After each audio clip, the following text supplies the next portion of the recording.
안녕하세요. 부동산 개발업 현업 중인 위시리 씨입니다. 오늘의 주제는 아파트 부동산을 결정할 때 명확한 도시계획을 볼 줄 알아야 된다. 이것에 대해서 한번 말씀을 드려보도록 하겠습니다. PD님은 아파트 부동산 볼 때 어떤 거를 보세요? 아이가 있다면 학군이나 뭐 주변에 학교 있는지 이런 거 되게 중요할 것 같고, 한강뷰는 로망이죠.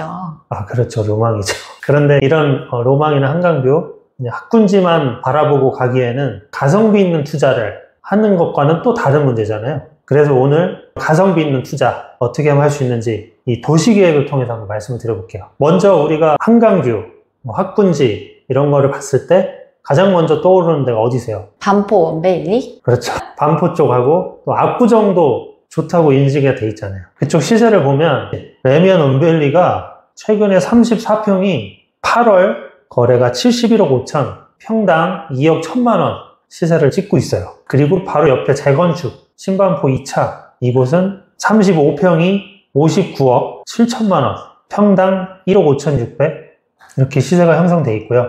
그런데 여기서 재밌는 게 바로 건너편 북쪽으로는 서빙고하고 동부이촌동 있잖아요. 이것도 같은 한강뷰이긴 한데 차이가 납니다. 서빙고는 여기도 지금 종상형 재건축 추진 중인데 31평이 32억 6천, 1억 500 시세를 형성하고 있고, 동부이촌동 대장 한강맨션이 31평이 47억 9,900, 그러면 평당 1억 5천대예요. 이렇게 차이가 나는데 이걸 단순히 뭐 강남, 강북 이렇게 나눌 게 아니라 도시계획을 통해서 말씀을 드릴게요. 그 전에 먼저 압구정을 한번 빠르게 또 볼게요. 압구정은 아직 반포처럼 신축은 아니잖아요. 그런데도 불구하고 압구정 현대 13차가 35평이 72억, 그러니까 평당 2억 500만 원, 거의 비슷한 시세를 보여주고 있잖아요. 그런데 이 압구정 재건축은 이제 단계별로 재건축이 진행되면서 점점 시세가 비싸질 거라는 것을 알 수 있겠죠. 최근에 서울시 보도자료가 나왔어요. 이게 저번 편에서도 말씀드린 내용인데, 도시정비용 재개발에 규제를 철폐하는데 강남도심도 이번에 규제를 철폐하는 곳에 포함이 됐다. 이게 핵심 포인트거든요. 그런데 이 거점 도시정비용 재개발 규제 완화된 거하고 아파트 값이 무슨 연관이 있나 생각이 들 수도 있어요. 여기에 대해서 이제 말씀을 드릴게요. 제가 노원구 편을 찍으면서도 그때도 말씀드린 내용이거든요. 다시 한번 보겠습니다. 그때 당시 자료는 8월에 보도자료로 앞으로 이런 규제 완화를 할 것이다 내용이었는데 9월 18일 서울시 보도자료가 나왔습니다. 오늘이요? 네, 제15차 도시계획위원회에서 높이를 완화하는 이 변경안을 수정 가결을 했다고 밝혔다. 빠르게 지금 진행을 한 거죠. 규제 완화를. 기존에 이 강남도심 높이 제한 완화는 강남에는 기본 계획에 들어있지 않았어요. 그런데 이번에 강남도심이 포함이 됩니다. 잠실 광역중심지하고 함께.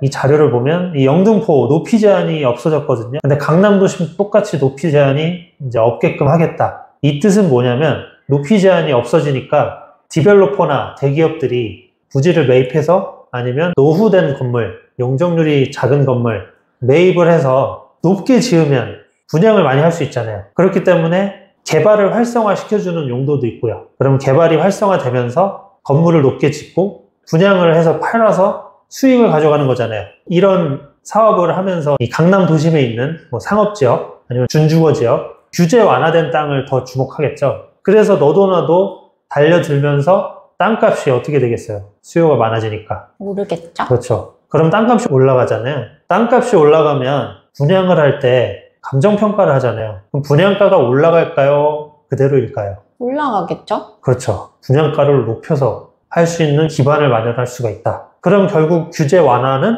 땅값이 올라가고 땅값이 올라간 것은 분양가가 상승한다. 이 논리가 맞네요. 네. 그러면 분양가가 상승했으니까 압구정 쪽 이곳은 아직 재건축이 진행 중이고 신축이 아니잖아요. 그럼 단계가 진행될수록 땅값은 점점 강남도심 규제 완화된 곳 바로 아래 땅값은 올라가겠죠. 네.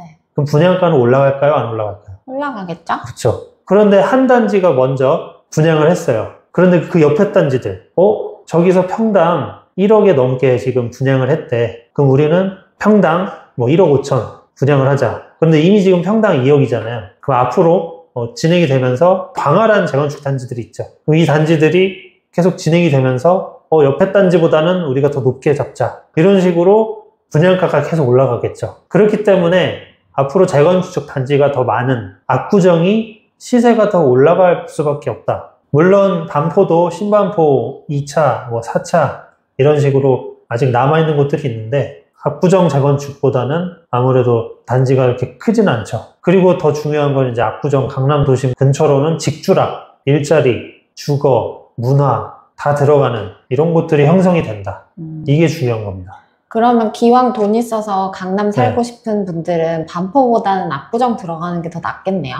부자들은 알아서 하시겠죠. 두 개를 다 하든지. 그런데 돈을 불려야 되는 사람들, 이런 분들은 바로 여기를 들어갈 수는 없겠죠. 그래서 이 도시계획상에 우리가 보는 이 잠실광역중심, 물론 여기도 지금 잠실 5단지가 평당 1억이 넘어갔죠. 그리고 영등포 여의도 도심의 인근 중공업지역 아파트들, 그리고 창동 3개 광역중심지, 여기도 높이 제한이 이번에 없어졌어요. 이런 데들을 주변을 광활한 재건축 단지들을 봐야겠죠. 결국 수익률이 중요한데 신반포 2차가 60%, 잠실 주공 5단지는 무려 102% 차이가 있죠. 여의도 시범은 88%.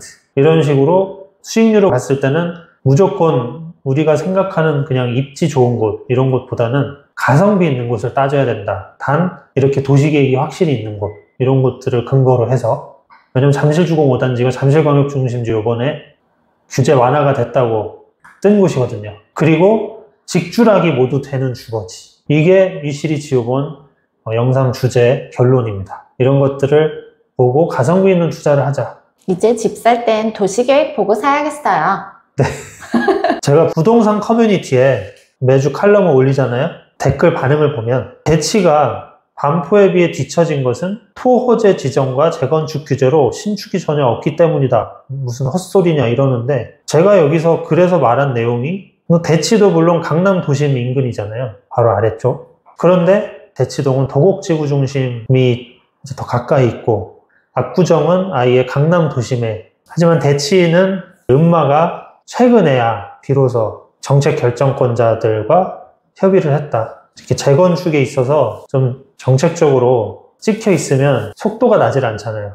그런 점들을 잘 봐야 되겠죠. 아직은 도시계획에 의해서, 정책에 의해서 이렇게 신축이 대치동에 많이 나오지 못했는데, 그렇기 때문에 아직 가격이 많이 올라가지 못했고, 그렇게 따지면 압구정도 재건축 단지들이고 신축이 없잖아요. 하지만 추진하는 사람들의 결집력, 그리고 정책 결정권자랑 대치하지 않는 점들, 그리고 더 광활한 단지들이 있다는 점들, 이런 것들을 보면 대치도 충분히 강남도심에 의해서 또 영향을 받을 수도 있다. 이렇게 도시계획을 보고 유리하게 판단을 하면 되는데, 그냥 다짜고짜 헛소리 하지 마라. 대치에 사시는 분들, 대치의 관계자분들이 이런 생각을 가지고 있는 사람들도 있더라. 그래서 앞으로 도시계획을 통해서 생각하면 심플하게 정답을 찾을 수 있다고 판단이 됩니다.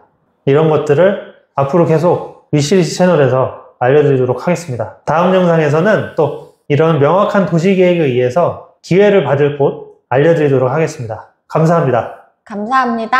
구독, 좋아요, 알람 설정.